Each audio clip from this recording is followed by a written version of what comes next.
আপনার কি খুব ক্লান্ত লাগে, শরীর দুর্বল মনে হয়, হাঁটা চলার সময় নিঃশ্বাস নিতে কষ্ট হয়, বুক ধড়ফড় করে বা হাত পা ঠান্ডা হয়ে থাকে? এগুলো শরীরে আয়রনের অভাবে রক্তশূন্যতার কারণে হতে পারে। অনেকেই এই সমস্যায় ভোগেন কিন্তু বুঝতে পারেন না। আমাদের মেয়েদের ক্ষেত্রে এটা খুবই কমন, কারণ প্রতি মাসে মাসিকের রক্তের সাথে আয়রন বের হয়ে যায়। বিশেষ করে যাদের একটু ভারী রক্তপাত হয় তাদের ক্ষেত্রে এটা হওয়ার সম্ভাবনা আরও বেশি। আপনারা ইন্টারনেটের মাধ্যমে যারা এই ভিডিওটা দেখছেন, আপনাদের মধ্যেও হয়তো কারো এই সমস্যাটা আছে, কিন্তু আপনারা এখনও জানেন না। অতিরিক্ত ক্লান্তি বা দুর্বল লাগা যে রক্তশূন্যতার কারণে হতে পারে, এইটা অনেকেরই জানা নেই। অনেকে মনে করেন যে আমার শরীরটাই বোধহয় দুর্বল, আমি আসলে এমনই, আমার গায়ে তেমন কোনো শক্তি নাই। ফলে আয়রনের অভাবে রক্তশূন্যতা ধরা পড়ে না, চিকিৎসাও হয় না। দেখা যায় যে মাসের পর মাস, বছরের পর বছর রোগটা শরীরে বাসা বেঁধে থাকে।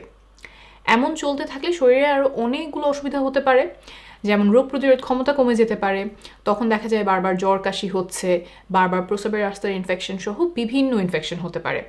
এমনকি হার্ট ও ফুসফুসের জটিল সমস্যা হতে পারে। এই রোগ নিয়ে গর্ভধারণ করলে গর্ভে শিশুর নানান রকম সমস্যা হতে পারে। সময়ের আগে প্রসব হতে পারে, জন্মের সময় শিশুর ওজন কম হতে পারে। আবার কারো কারো আয়রনের অভাবে অনেক চুল পড়ে যেতে থাকে।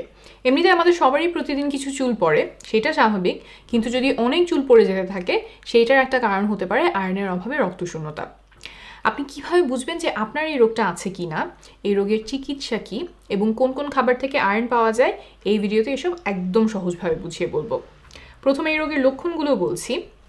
ক্লান্তি, শরীরে শক্তি কম পাওয়া বা দুর্বল লাগা, বুক ধড়ফড় করা, হাঁটা চলার সময় শ্বাসকষ্ট হওয়া, চোখ মুখ দেখতে একটু ফ্যাকাশে লাগা, মাথা ব্যথা, কোনো কাজে মনোযোগ দিতে সমস্যা হওয়া বা চিন্তাভাবনা করতে সমস্যা হওয়া, এই লক্ষণগুলো খুবই কমন। এছাড়াও কখনো কখনো আমরা আরও কিছু লক্ষণ দেখতে পাই, যেমন পা কামড়ানো বা পা শিরশির করা। বিশেষ করে সন্ধ্যায় বা রাতের দিকে পায়ের পাতা সহ পুরো পা কামড়াতে থাকে, তখন খুব পা নাড়াতে ইচ্ছা করতে পারে। ডাক্তারি ভাষায় এটাকে আমরা বলি রেস্টলেস লেগ সিনড্রোম। তারপর কানে ভন ভন বা শোষো আওয়াজ হতে পারে, মনে হয় যেন একটানা অস্বস্তিকর একটা শব্দ কানে বাজছে। মুখের স্বাদ পাল্টে যেতে পারে, জিভে ঘা হতে পারে, ব্যথা হতে পারে, ঠোঁটের কোনায় ঘা হতে পারে। তারপর চুল ধোয়ার সময় বা চুল আঁচড়ানোর সময় অনেক বেশি চুল ঝরতে পারে, গায়ে একটু চুলকানির মতো হতে পারে। খাওয়ার জিনিস না এমন কিছু যেমন মাটি, কাগজ কিংবা বরফ, এইসব খেতে খুব ইচ্ছা করতে পারে। আবার অল্প কিছু ক্ষেত্রে দেখা যায় যে ঢোক গিলতে বা কোনো কিছু গিলতে কষ্ট হচ্ছে, হাতের নখ মাঝখানে দেবে গিয়ে অনেকটা চামচের মতো দেখতে হতে পারে কারো কারো।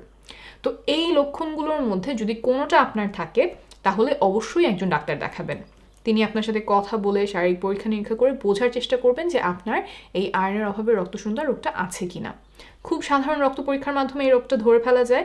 পরীক্ষাগুলো করতে খরচও খুব বেশি হয় না। সরকারি হাসপাতালে 150 থেকে 400 টাকার মধ্যেই করে ফেলা যায়। বেসরকারি প্রতিষ্ঠানে এর চেয়ে আরেকটু বেশি খরচ হয়। এই রোগটার চিকিৎসাও খুবই সহজ।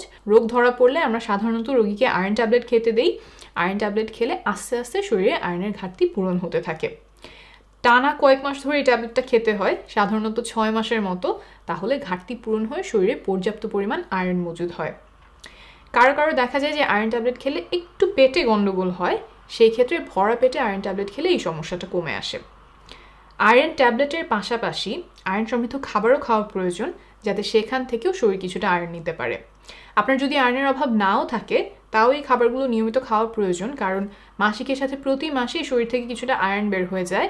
আর আয়রনের অভাব হলে প্রথম দিকে বাইরে থেকে তেমন কোনো লক্ষণ বোঝা যায় না। তাহলে কোন কোন খাবার থেকে ভালো পরিমাণে আয়রন পাওয়া যায় সেগুলো এখন বলি। কলিজা, বিশেষ করে গরুর কলিজা আয়রনের খুব ভালো উৎস, তবে গর্ভকালীন সময়ে কলিজাটা খাবেন না। যদি খুব অল্প পরিমাণে খেয়ে ফেলেন সেটা নিয়ে দুশ্চিন্তা করবেন না। তারপর গরুর মাংস, মুরগির মাংস, এগুলো থেকেও ভালো পরিমাণে আয়রন পাওয়া যায়, তবে গরুর মাংসটা একটু পরিমাণ মতো খাওয়ার চেষ্টা করবেন। 3 নাম্বার হলো ডাল, যেমন মসুর ডাল, মুগ ডাল, মাসকলাইয়ের ডাল। একটু ঘন করে ডাল খাবেন, তাতে বেশি পরিমাণে ডাল খাওয়া হবে আর সেখান থেকে শরীরে আয়রন পেয়ে যাবে। 4 নাম্বার হলো ডিম, সহজলভ্য একটা খাবার এবং আয়রনের ভালো উৎস। এরপর হলো শাক, যেমন পালং শাক, পুঁই শাক, লাল শাক, কচু শাক, ডাঁটা শাক, লাউ শাক, নোটে শাক, পাট শাক, বিভিন্ন ধরনের শাক থেকে আয়রন পাওয়া যায়। তারপর ছোলা আয়রনের ভালো উৎস। বিভিন্ন সবজি যেমন মটরশুঁটি, ব্রকলি, খোসাসহ আলু, টমেটো, এগুলো থেকেও খানিকটা আয়রন পাওয়া যায়। আর শেষ খাবারটা যেটা বলবো সেটা হলো কাজু বাদাম, পেস্তা বাদাম, কিশমিশ, এগুলোতেও আয়রন আছে। দিনে 1 মুঠের মতো খেতে পারেন, বেশি খেলে আবার ওজন বেড়ে যেতে পারে, তাই এটা নিয়ে একটু সতর্ক থাকবেন। আর কিশমিশ অন্য খাবারের সাথে খাবেন, না হলে দাঁত ক্ষয় হয়ে যাওয়ার সম্ভাবনা বাড়ে।